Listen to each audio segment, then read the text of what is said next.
দিগন্ত জোড়া খেজুর গাছের সারি, কুয়াশার চাদরে মোড়া ভরে গাছের পাতায় জমে থাকা মুক্তোর মতো শিশির বিন্দু, আর তার নিচেই চলছে এক আবহমান উৎসব। মাটির চুলিতে টকবক করে ফুটছে খেজুরের রস। এই দৃশ্যই বলে দেয় কুষ্টিয়ায় এখন নলেন গুড়ের ভরা মৌসুম। ভোর হতেই গাছিদের হাঁক ডাকে প্রাণ ফেরে খেজুরের বাগানগুলোতে। রাতভর ফোঁটা ফোঁটা জমা হওয়া মিষ্টি রস সংগ্রহ করে শুরু হয় গুড় তৈরির ব্যস্ততা। ঘন্টার পর ঘন্টা আগুনে জাল দিয়ে ঘন করা হয় এই রস। এই প্রক্রিয়া শেষে তৈরি হয় সুস্বাদু পাটালি, লালি আর ছোলা গুড়।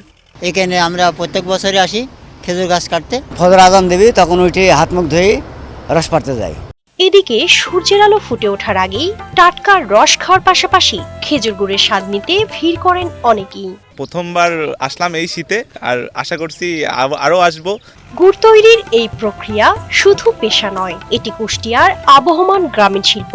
জেলার চাহিদা মিটিয়ে এখানকার গুড় চলে যায় ঢাকা, চট্টগ্রাম সহ দেশের আনাচে কানাচে। কুষ্টিয়ার গুড়ের বিশেষত্ব এর স্বাদ আর গুণগত মান। এই শিল্পকে ঘিরে গ্রামীণ অর্থনীতিতেও আসে সচ্ছলতা। আমার টিম আছে, তারা কন্টিনিউ এখানে মনিটরিং করতেছে তাদের কাজ। চলতি মৌসুমে জেলায় ৫ কোটি টাকার বেশি খেজুর গুড় উৎপাদনের লক্ষ্যমাত্রা নিয়ে কাজ করছেন গাছিরা, যা গ্রামীণ অর্থনীতির জন্য এক বিশাল সম্ভাবনা।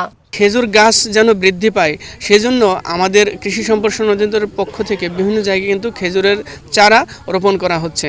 ৫ কোটি টাকার স্বপ্ন নিয়ে শুরু হওয়া এই মৌসুম যেন মনে করিয়ে দেয় ঐতিহ্যকে ধরে রাখতে পারলে অর্থনীতিও হাসে। শারমিন রিমি, বৈশাখী সংবাদ।